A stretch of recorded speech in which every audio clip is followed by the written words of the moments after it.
platform. Just had to check on a few things. Hi everybody, and welcome Geoff and Nicole. I'll intro Geoff in just a bit. But welcome to In Pursuit of Purpose, which is Nicole and I's LinkedIn live series dedicated to exploring the profound significance of purpose in our lives, especially in our careers. I'm Danielle Poza, founder of The Wellbeing Hacker and also co-founder of Atalo Group. And joining me is the amazing Nicole Carline, president of The Wellbeing Hacker and head coach of our Legacy Builder program. So for over 20 years, I've been obsessed with the question of what does a meaningful career and life look like, so that more people can achieve this, and which will in turn elevate their well-being, elevate well-being in society. And in a nutshell, all of the work that I and we do is really centered around elevating well-being. And we do this by coaching and consulting with organizations on how to build culturally integrated well-being strategies. So together in this series, we're here to spark a conversation about why feeling a deep sense of purpose is not just a luxury, but a necessity for meaningful work and life. And so in each session of these series, we'll dive into, various topics related to purpose, why a lot of people feel stuck in the corporate grind and how you break free from that. And today's conversation is a good one to address that in particular, because we have Geoff McDonald here, who can speak to both of those areas, both well-being and purpose from a personal standpoint, but then also from an organizational standpoint because of his career at Unilever and also because of the work that he does now with organizations around the world. So that said, let me introduce Geoff more formally. And I do want to take a second to go through his bio because it's just important for everybody to understand, his background and take his words very seriously today. So Geoff is first of all, a friend and somebody that I have had the pleasure of working with closely and gotten to know on a more personal level. But he is a global advocate, campaigner, and consultant dedicated to addressing the stigma of ill health in the workplace and helping organizations embed purpose as a key driver of business performance. Previously, Geoff served as Global VP of HR for Unilever. In 2008, Geoff was diagnosed with anxiety-fueled depression, which led him to discover a new personal purpose. And in 2014, he left Unilever to focus on ending the stigma of depression and anxiety in the workplace. And now he shares that story powerfully with audiences around the world, including this one today. And his background in teaching, HR, marketing, communications, and sustainability spans a 25-year career with Unilever, and his experience is truly global. He's engaged with politicians, business leaders, and influencers, including the UK Prime Minister, members of the royal family, and Pope Francis. Pretty sure most people don't have that in their bio. And has spoken at prestigious universities like Cambridge, Oxford, Bologna, and Warwick, as well as corporate events globally. On a more personal note, he resides in the UK with his wife and 2 daughters, loves the outdoors, which we'll hear more about, and is an avid cyclist and swimmer and has completed several ultra cycling and swimming events. So I know you probably hated that, Geoff, and it's just so much attention on you, but can't help it. There's so much to unpack in that. So thanks for joining us. I love chatting with you, and I'm sure between Nicole and I, we're going to have a lot to fire at you today. So I hope you're ready. Thank you, Geoff. Thank you so much for that. I mean, it's such a, what I often say, you did embarrass me. But I did? Yeah, you did. And Okay. At the end of the day, I'm just an ordinary guy. Okay, I'm an ordinary guy who uncovered a very deep sense of purpose. And you know what that's done? It's taken me to people and to places I could never, ever have imagined.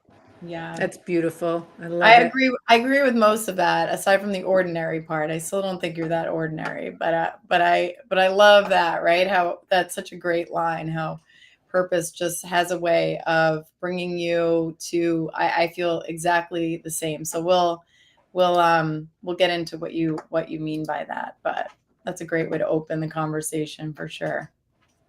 Definitely. All right, Nicole, take it away.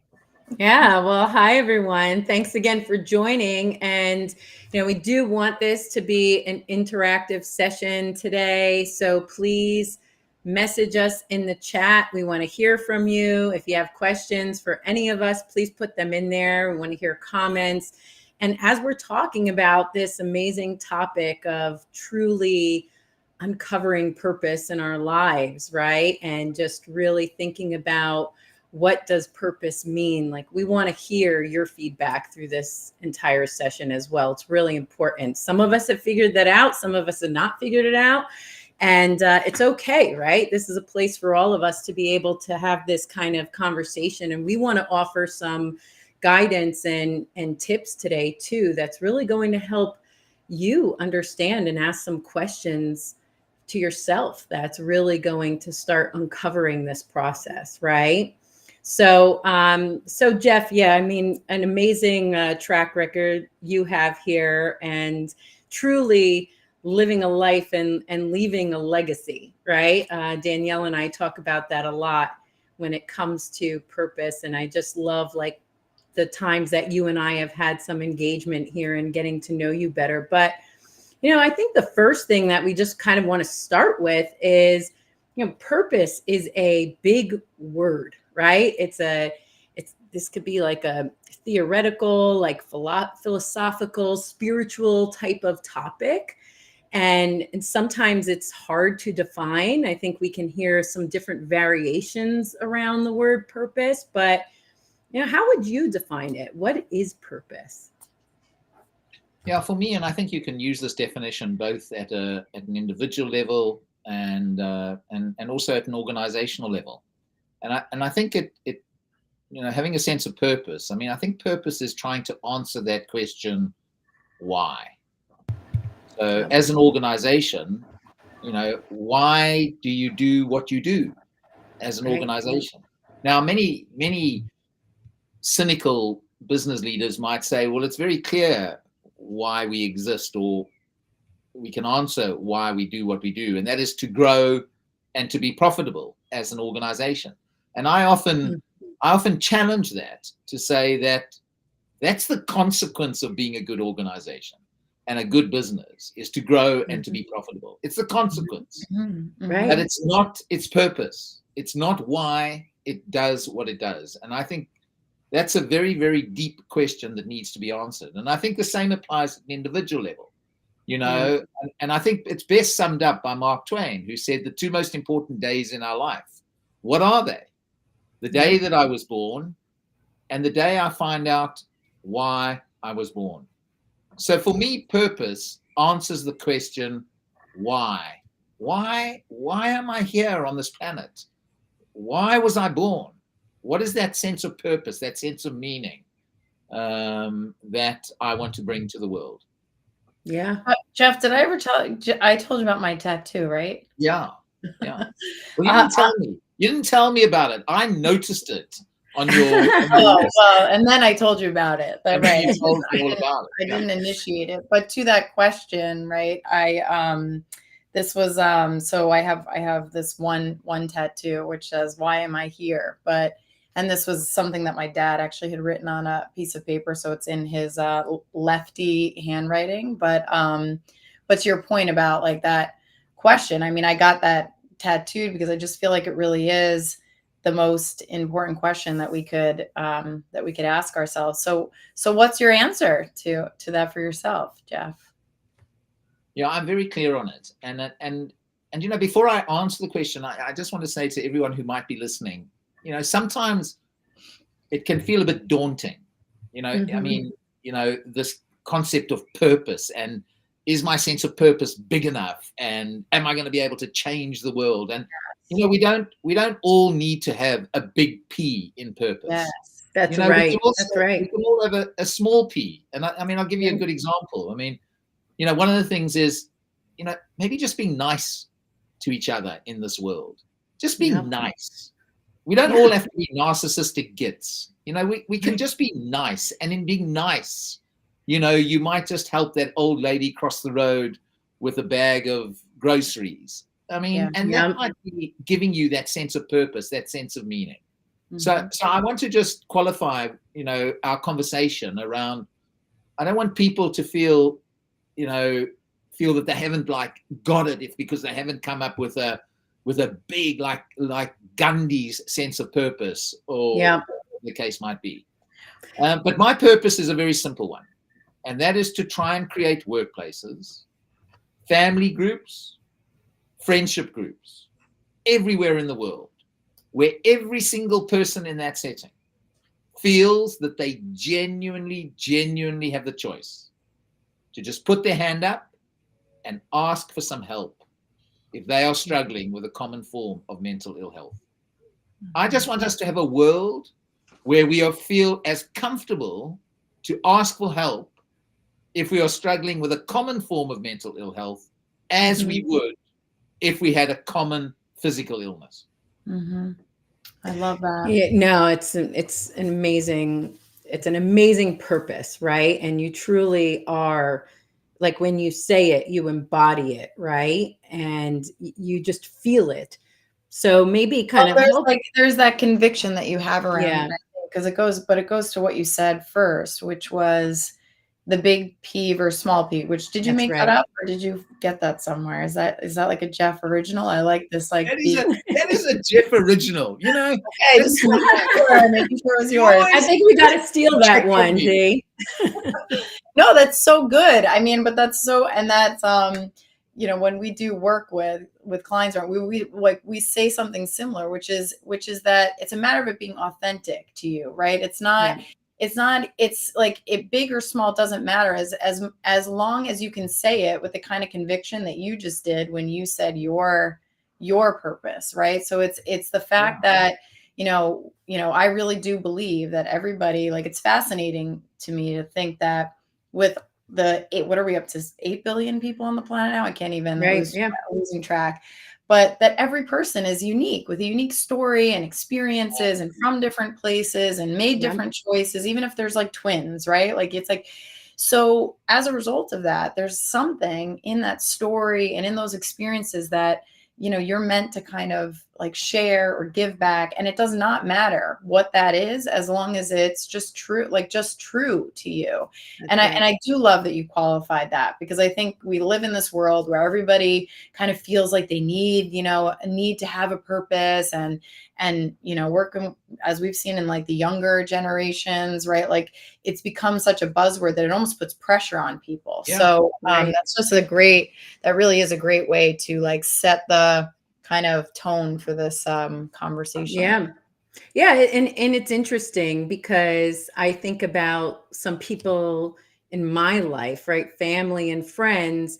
And to your point, Geoff, my brother's mother-in-law is the most lovely human on the planet, and she and I talk a lot about purpose and life, and she's very clear that her purpose was to be the best mother. Like, that was her purpose. That's all that she cares about and is a top priority. She gives the best hugs to every single person that she encounters. And to your point, it doesn't always have to be, this big, but sometimes it's just in your world and in your life, how you want to make an impact.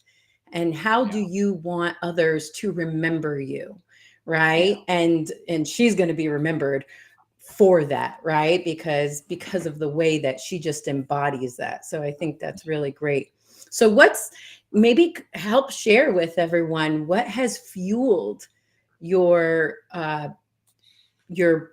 pursuit of purpose, right? Like, why we're here, in pursuit of purpose. What fueled your pursuit to find purpose?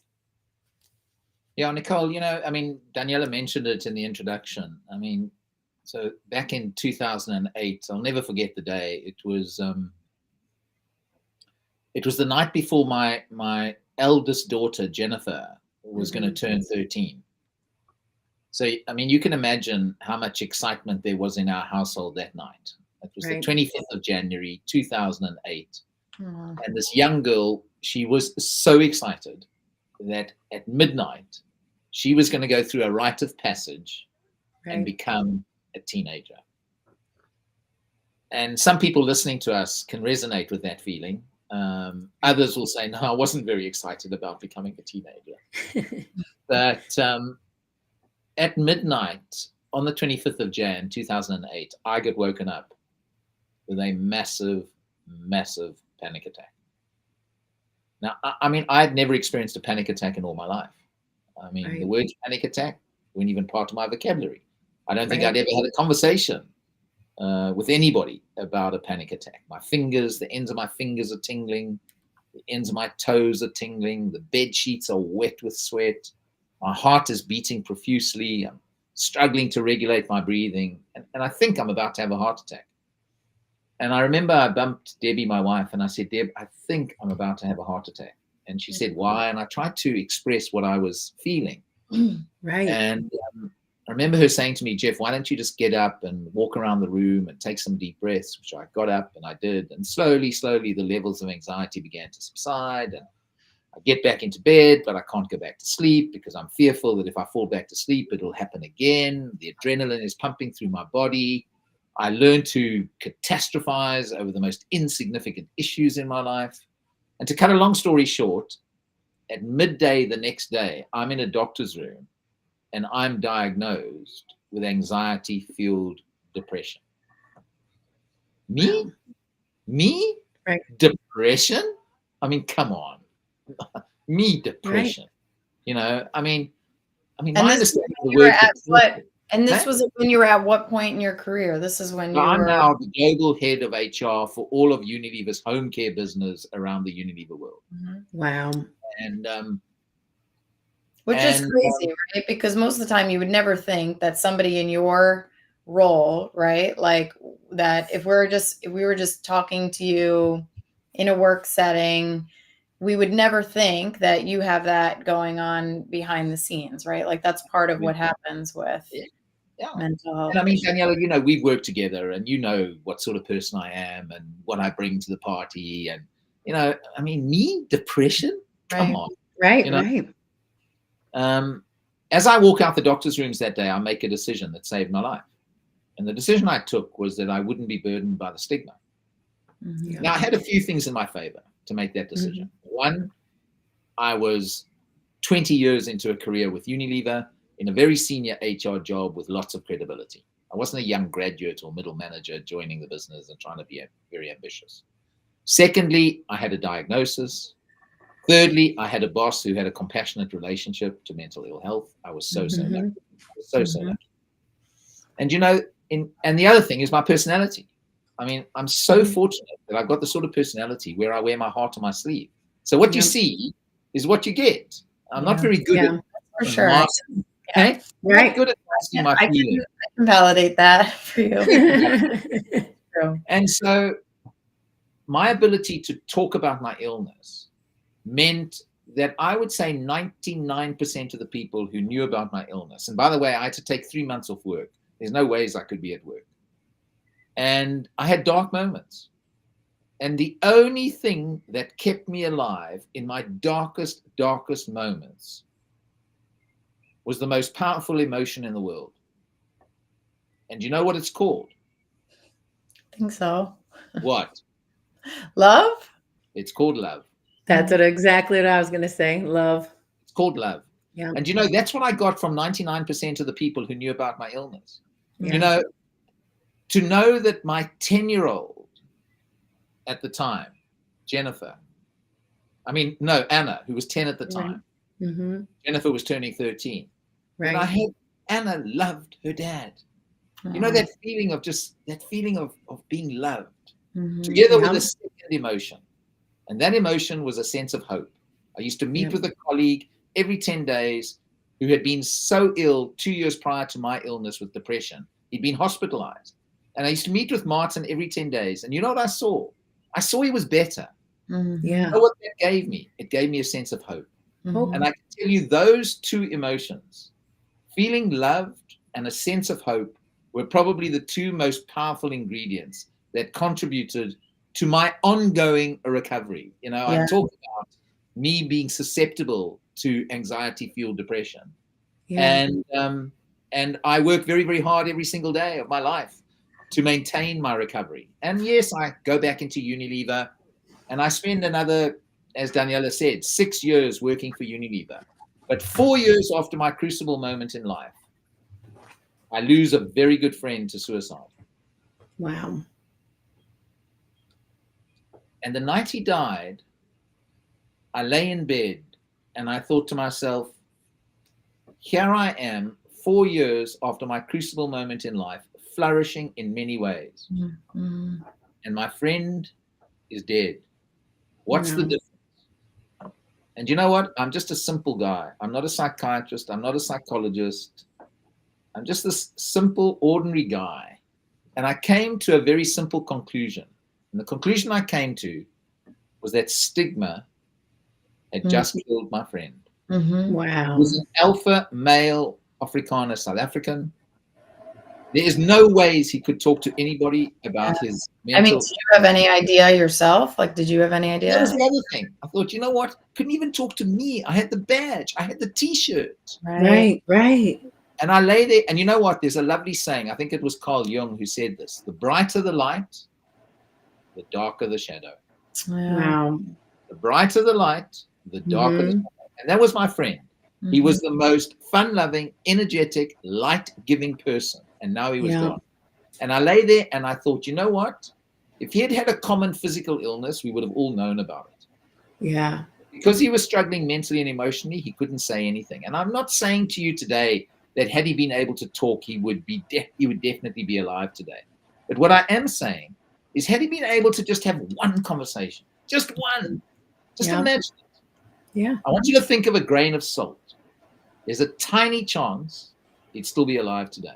Tiny chance. And you know what? That night I thought to myself, that is something I care deeply about, and it's worth fighting for every single day of my life. Wow. So I then co-led a piece of work in Unilever around breaking stigma for about 2 years with a guy called Tim Munden. And I then decided to leave Unilever and go out into the world. So you did some of it within Unilever first, you're saying, and then that kind of propelled you. So that experience with your friend kind of solidified your purpose in a way. Yeah. Well, in many ways, it was the catalyst. Yeah. It was really the catalyst. That was the moment when I kind of thought, you know what? This is an injustice. I care about it deeply. Yeah. I want to do something about it. And the rest is history. Well, and that's the thing. That is what's so interesting about, like, you know, our life. A lot of the times that the sense of purpose can come from the most challenging experiences that we're facing in our lives, right? But while we're going through it, it doesn't, you know, it's, you know, you're in potentially the darkest place and can't see that, oh, coming out of this, you went the complete opposite direction of feeling more fulfilled probably than you ever had as a result of this. And that's the thing about the connection between our life story and our experiences and purpose. Like, you know, when you get that real purpose, there's usually something we can draw upon from our personal experiences and challenges that can really catalyze that purpose even further. But do you mind talking a little bit about like what led to the anxiety? Like, was it, do you mind sharing a bit about that? Not at all. But let me, I want to come back to your comment around, let me just react to the comment you've made, and then I'll come back to what led to it. Because, you know, again, I don't want people to think that one needs to go through some sort of crucible moment in life before you can kind of begin to think about a sense of purpose and a sense of meaning. And I always offer people 3 questions to dwell on if you want to go through this process of trying to uncover your own sense of purpose, that own sense of meaning. Why were you born?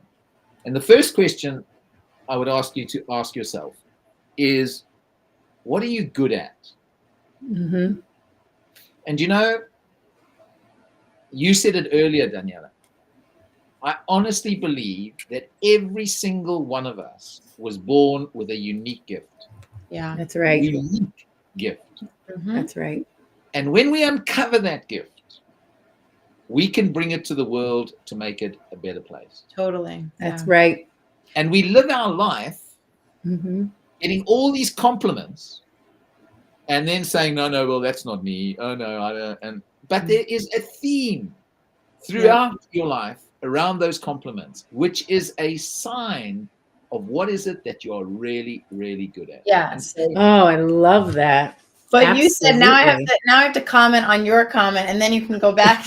I'm commenting on your comment, on my comment, and then we'll go back to the other question. But just to solidify what you said, it's a matter of that, like what you're really born with, like really that, like something that you can give, that because there's a lot of things, especially as when people get later on in their career, that you become good at, and it's more of almost like a skill. It's not necessarily the gift, right? Like purpose is more associated and connected to that, more of that inner gift, that's something that's always been with you, that part of you that when you share it, you feel most excited about who you are. Like you feel most inspired by who you are, because it wasn't something you had to learn in some course. It wasn't like, it was like, wow, this is a part of me that now I'm like giving back. This is a part of myself that I love, right? So it's it's like, what are those things that you're really good at, but that like you said, that you're born with, that's true to your like core, that's most connected to like your authentic self, right?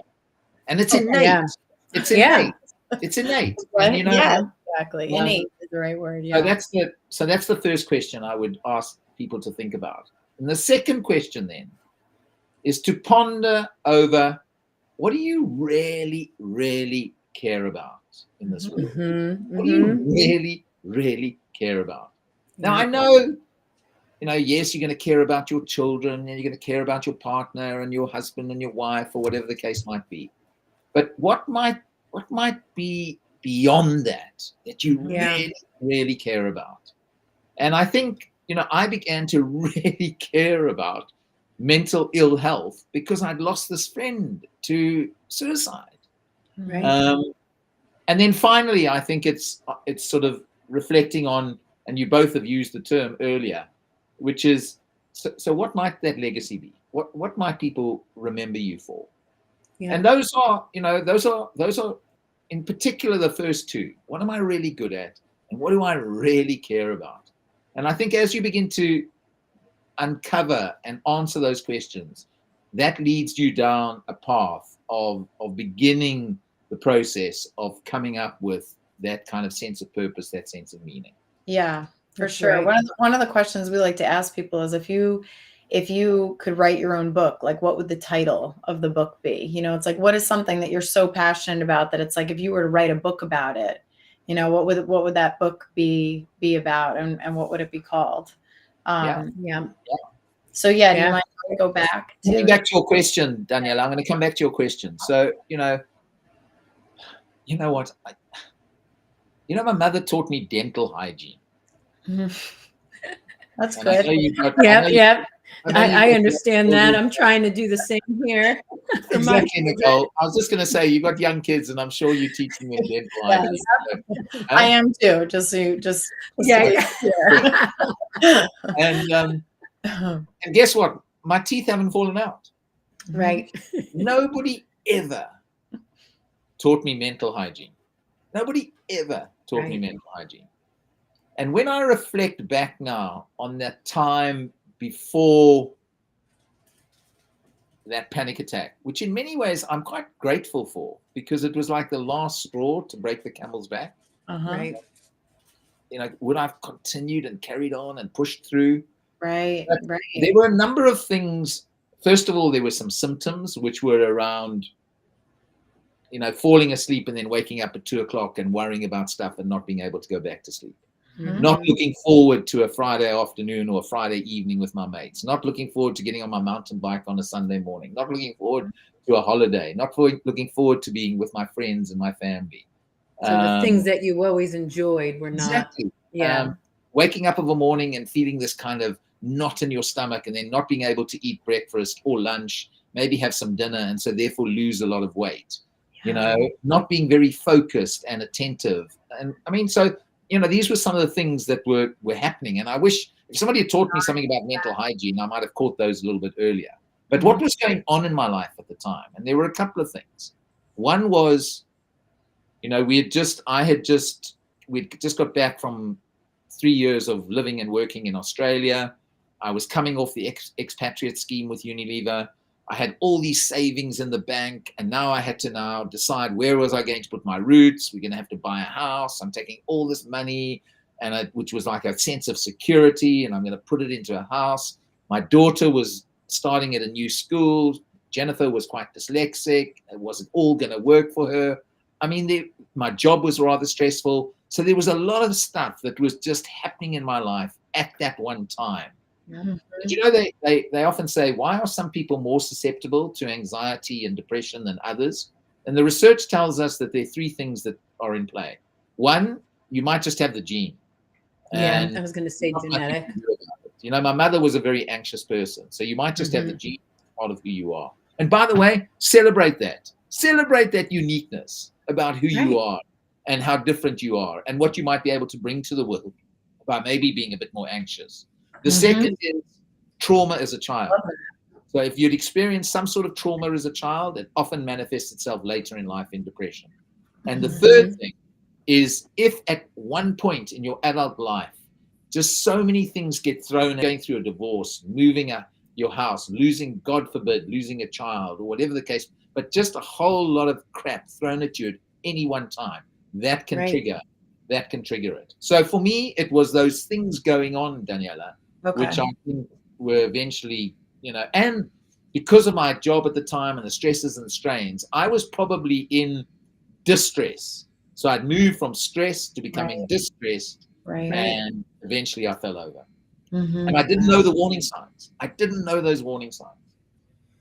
Right. That's what's like, we're not taught some of these things, right? I mean, and I think that's what you're doing, Geoff, right? Because we go through school, we go through university. It's not something that we're taught. I think there's more education around it today that's happening, and people are recognizing that, but still, we don't know all of those signs. I mean, you know, I think about my own story and my own corporate journey, right? Because I spent 20 years in high stress roles and environments and Fortune 500 companies. And I also, some of the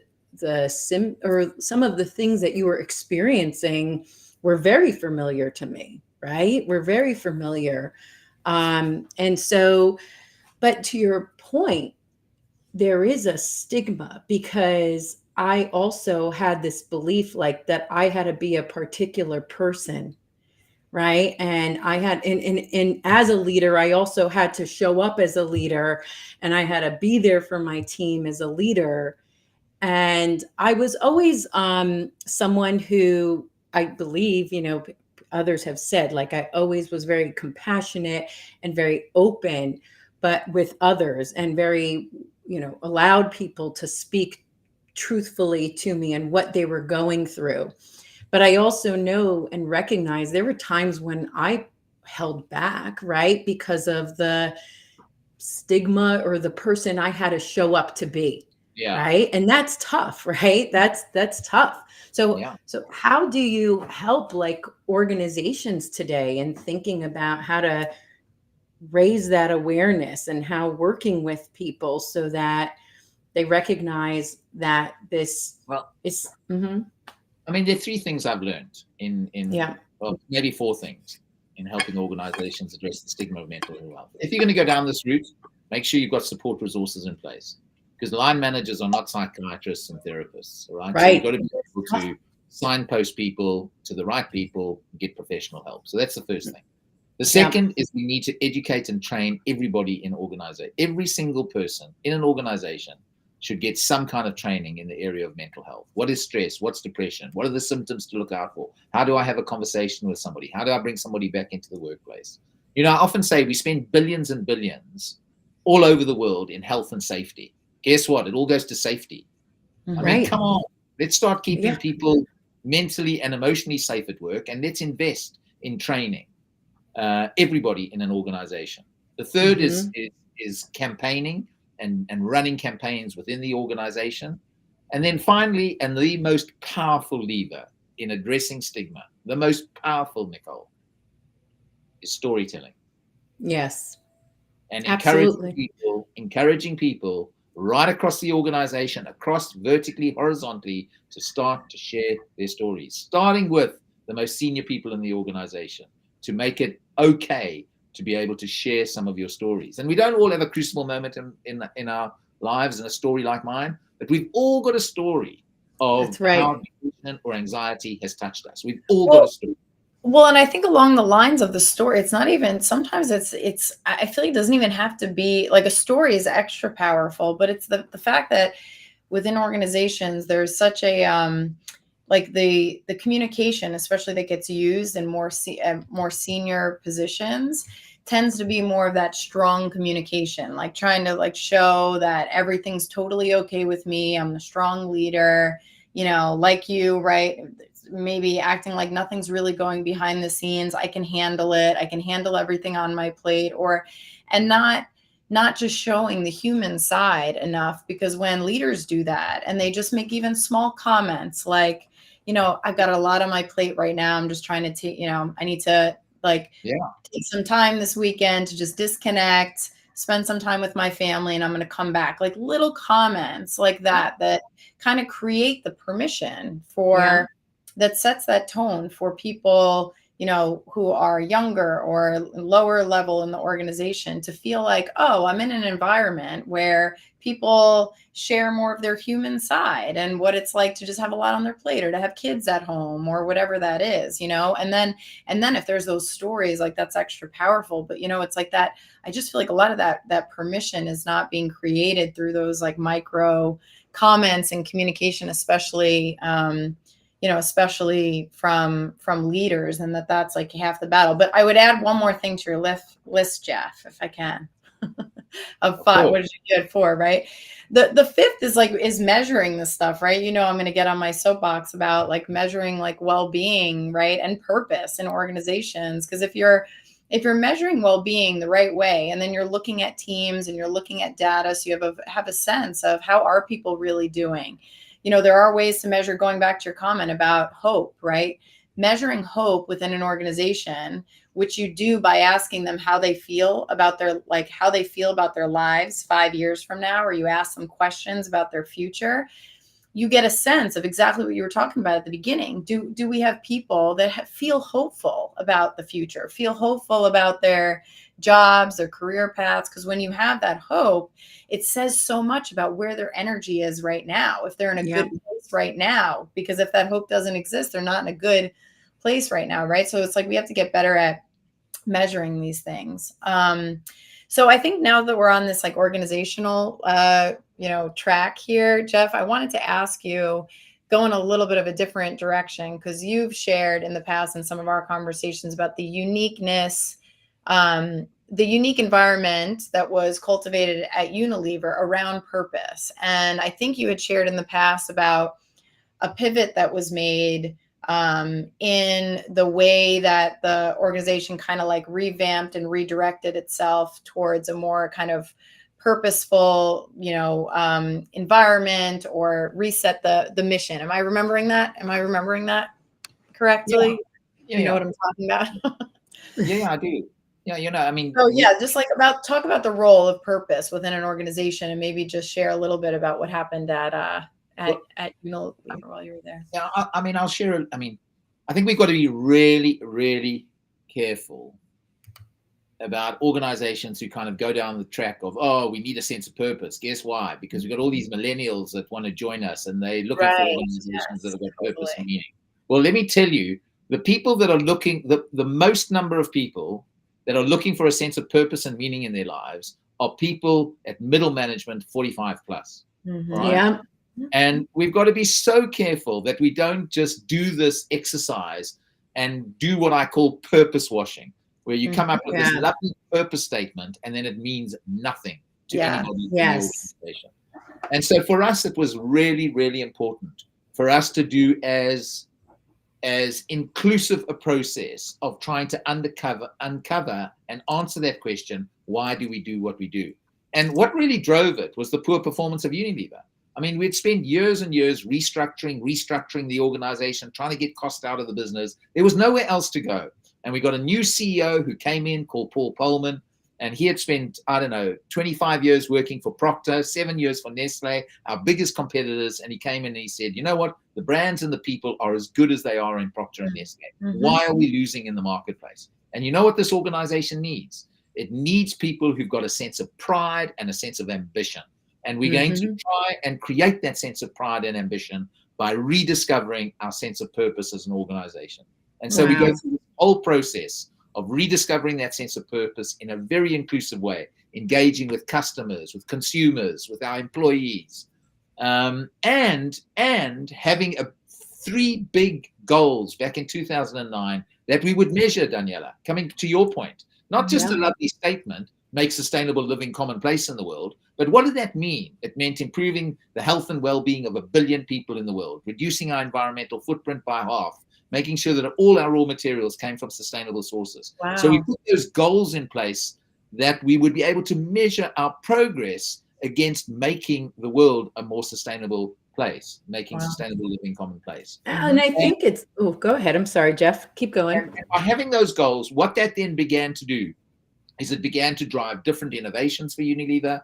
We were able to attract and retain unbelievable talent. We were able to mitigate all sorts of risks. We were able to take huge cost out of the supply chain. We were able to change some of our brands and the purpose of our brands to meet the needs, the emotional needs of our consumers. And guess what? It just began after about, and it takes time this, but after about 3 or 4 years, the organization just began to transform itself.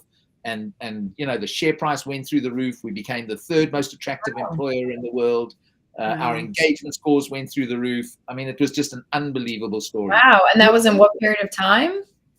I would say to achieve that shift in share price, it went from like £10 to, 30, 40 pounds over a 7-8 year period. But so it did take time. But it was those first 3 years of kind of really starting to embed this in processes, in systems, in the way in we recruited people, in the way in we developed our leaders. And in many ways, I'm so lucky that I worked for that organization because it was that seeing the impact that organizational purpose had on that business. It made me think about my own sense of purpose. And we actually took our top 300 leaders through a 2-day program where we began to think and answer some of the questions that I posed earlier. Wow. So and would you say, especially that sense of purpose was a real catalyst for me. Yeah, well, and would you say, I mean, since you were in HR, like in that kind of role, just being more in tune with the people, did you feel like you felt it? Like, did you kind of like feel that people in the organization had a real connection to that bigger? I love that question. When we went down this track, Daniela, the sense of purpose, and then we wanted to get our leaders to think about their own, there was a real fear that what was going to happen is that people were going to come up with a purpose that was different to Unilever's purpose or didn't align to Unilever, and therefore we were going to lose a lot of organizations. Right. Like that. Yeah. And then we would lose all these leaders. They'll go and work for some charity that was aligned to their purpose. Well, guess what? It didn't happen because these people still had mortgages. They had kids at school. They had all sorts. It didn't happen. But you know what the lesson was? Because people often ask me, what if there is that misalignment at an individual level and an organizational level? And for me, that's not a major issue. The issue is the process you go through. I think it was Winston Churchill who once said, we earn a living by getting stuff. But we earn a life by giving. And by going through the process of uncovering a sense of purpose, you begin to develop a mindset around wanting to give. And as long as I'm now working for an organization that's got a sense of purpose that wants to give back to the world, I can be part of that, irrespective of my own individual purpose. Absolutely. Well, that's what I was going to say. There's a difference between it kind of ties to your like big P versus little p thing, that there's a difference between a sense of purpose and your purpose. Like, meaning that the company's purpose or mission statement doesn't have to be like your own mission statement in life, but having a sense of purpose at work because of that mission statement, just feeling like you're energized by that, right? Like, you can get a sense of purpose from your work by being in that kind of environment with leaders that inspire you, or, like something that everybody is corralling behind, like that's the kind of cultural energy that changes people's lives, and it gets them thinking about what their own purpose is too, to your point, right? Your purpose was not Unilever's purpose, yet yours came out of like that to an extent, right? A wonderful example of that. I remember, one of our goals was to reduce our environmental footprint, particularly in the area of water, because if you use a Unilever products, it's a lot of water is being used, both in the manufacture of that, right across the value chain. Right from sourcing of raw materials right through to the consumer using the product. And I remember going to China and watching a lady spend. She was washing clothes in a river, and she would take a garment and she would rinse that garment 7 times using our product, because in China they don't like any chemicals left on the garment. And I watched this lady 7 times, and I thought, you know what? If you've got a huge pile of washing, you're going to spend your whole day washing. Guess what happened? We innovated a product called One Rinse, which required her to rinse just once. Wow. And it made me, and look, when I went back about 3 years later and saw the same lady, she wasn't rinsing at 7 and she wasn't rinsing at 1. She'd got down to 3. But I kind of thought, you know what? This lady's now got a life. She's got a life. Rinsing clothes. Yeah, that's amazing. I love that. I love that too. That's like such a great story, but it's so true. It's like, that's the thing too, I think, within, organizations. It's like to feel like, there's a big disconnect, I think, between, especially the larger the organization you work in, the harder it is to really make the connection back to like, potentially the customer or the consumer, right? That you're impacting, right? Like, there can be so many steps between what you do in your day-to-day role and what that end result impact is. And what you just said, that's part of it too, of like, to keep purpose alive in our jobs, you have to keep that story in mind, like really where the rubber meets the road and what you're doing. Because you might be working on an Excel spreadsheet at Unilever doing something and have no idea that that's the impact of what you're creating. But part of it, I think it's called like job crafting, right? Where you really start to think about your role and get connected with that impact. But part of the role of the organization is to speak about that, right? Yes. Share that message as the leadership team, to say, hey, here's where your jobs are really making a difference. Absolutely. So I have like a question we weren't planning to ask on this, but I was like wondering if you've always been like this in terms of like your passion, Geoff, or if that's connected to you finding like kind of figuring out your purpose, or you're always like a really like just passionate person. No, that's me. I'm an energy bunny, with a very, very long Duracell battery that doesn't run out. That's why when I was diagnosed with anxiety-fueled depression, come on, me? People think, what? Geoff? Depression? Come on. When's your birthday, Geoff? What's your sign? 23rd of May. I'm a Gemini. Oh, that's my husband's birthday. That's so interesting. Oh, wow. I love that. Oh, guys, there's a question that's come through on the chat. Yeah, we have a few questions here, and I think this one is really interesting. That came in from Stefana. I hope I'm pronouncing your name right, Stefana. Oh, Stefana. Yes, Stefana. I went to school with her. Awesome. Stefana. But I love this because, you just spoke, Geoff, about your experience at Unilever and the dedication that you had in terms of, really helping the organization understand the purpose, right? And tying that. And it sounds like Stefana has dedication to workspace design and architecture. And was there anything about like physical workspaces that you that contributed to employee well-being? Was there anything around like physical workspaces and designs? Do you have any suggestions around that? I think Daniela could answer this far better than I can. But I can tell you, I'm not sure we got that right. All right. I don't think we got that right in Unilever. But I think, and Daniela, Yeah, please comment. yeah. But I think that the question around, redesigning and re-looking the physical working environment, absolutely important as a factor to consider around enhancing the well-being of your people. Yes. Yeah, well, she has a lot of really great questions in here. But so I think the first thing there's a few organizations that are doing this really well. I mean, like Delos and the International Well Building Standard is one of them. Steelcase has really interesting reports on the ergonomics of like not just on furniture, but it's designing spaces for well-being versus wellness. And that's one of the first things you have to distinguish when it comes to design, especially when you're trying to get employees to return to the office. It's not just a matter of wellness design, which means like, having your green wall or access to good lighting or, high quality like air and things that are just actually more about wellness design.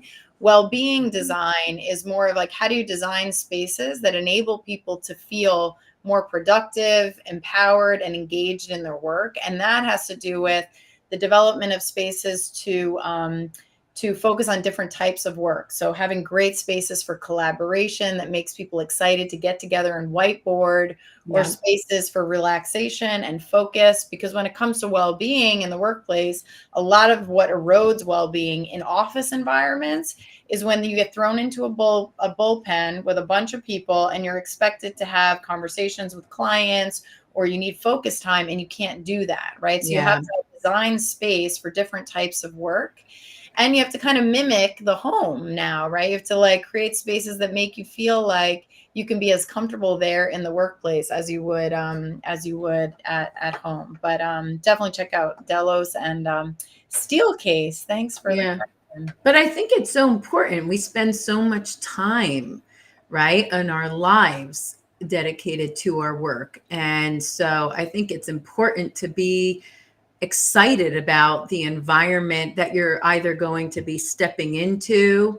And also, it's not just about the environment in the workspace. Danielle, I completely agree, because when I was at Microsoft, I remember their office and we had open collaboration space and desks that were in an open environment. And it was challenging for someone who myself, like who can easily get distracted by overhearing someone else's conversation. And I'm trying to stay focused in my meeting. That has its challenges, right? I found myself trying to seek out different rooms where I could just have a little bit less noise around me to really be focused and not get distracted as easily. So I think you have to take those things into consideration, but also just, being able to offer like healthier environments, the food you eat, and those things I think are so important and powerful too, right? Just being able to access that. Can I just comment on the one chat that was my concern is that in several projects I've worked on, I've encountered mental health first aiders. Yeah, I was going to ask you to comment on that. I figured you'd want to, And what I would say is, I'm with you 100%. I'm sorry, it doesn't say. Yeah, the question says, I encounter mental health first aiders who were selected without checking in the selection process as to whether they were managing their own health. Yeah. So, So the first thing that I would say is that, good and well for mental health first aiders, but it's not enough just to have a couple of mental health first aiders in an organization. That's why I came back to the point about training. We should train every single person, because you know what? The more we train people in this particular area, the greater the levels of awareness and understanding and empathy. Right. So, you know what? I'm going to turn to Daniela, who I've been working for the last 10 years as my peer, and have a conversation if I know that she's got a compassionate relationship to mental ill health. And she'll get that through the training. Greater sense of empathy, et cetera, et cetera. So I don't want to put all this pressure just on mental health first aiders. I think everybody should feel comfortable enough to turn to their peer and through some peer support mechanism, be able to have these conversations. And the training is a critical element of that. And finally, I would say you're absolutely right. you know what? We need to care for mental health first aiders. We need to, we need to make sure that we are offering them some support, because it can be very emotional. People will come to them and start talking to them. And so what support are we giving them, and what program of support are we wrapping around mental health first aiders and selecting the right people? But at the end of the day, we shouldn't be relying on mental health first aiders. We should rely on our peers and a whole peer support mechanism. Yeah. Right. Wow. Well, thank you, Geoff, so much for this conversation. I told you 45 minutes, and I had a feeling that we might not be able to stick to that, but we could blame it on us for wanting to ask you more questions. Is there anything you want to say to kind of complete the conversation, or anything that we didn't get to? Any other words of wisdom that you want to leave us? I just want to say thank you. Thank you for giving me this platform. Thank you for having me on this program and this adventure that you're on in pursuit of purpose. And I wish you both every success as you embark. Thank you. Well, thank you, Geoff. I have to say, thank you. I'm just so happy that you came out of your, your own struggle, and now that I got to be part of, I'm reaping the rewards of your purpose. I feel like, and the fact that I've been able to work with you, I'm just so happy about that. And I know that we'll have more that we get to do together. So thank you. And you have a website. Where would you direct people to in terms of how do they contact you? Yeah, follow you. geoffmcdonald.co.uk is my website, and you can always find me on LinkedIn, I'm sure. Yes. Awesome. And I will. And then also your cycling adventures on Instagram. Is that right, Geoff? That's right. Oh yeah. We didn't touch on that, but everybody should know that Geoff has had some ridiculously amazing cycle adventures. So his Instagram is full of those pics, so we can find them there. I'm also going to throw up a QR code here. We have a free kind of purpose book list, some of our top, our favorite books on finding a more purpose-driven career path. So if you scan that QR code, you'll be taken to that link. And I think it's right in front of my face, so I can't move it. But all right. Well, thank you so much, Geoff, and we'll be in touch, and there'll be a recording of this and everything that we can send to you afterwards. Yeah, thank you, Geoff. Continue doing the amazing work that you're doing. So happy that we're here on this journey with you. And thank you so much for joining us today. We really appreciate it. It was a great discussion. My pleasure. Thank you for having me. Bye.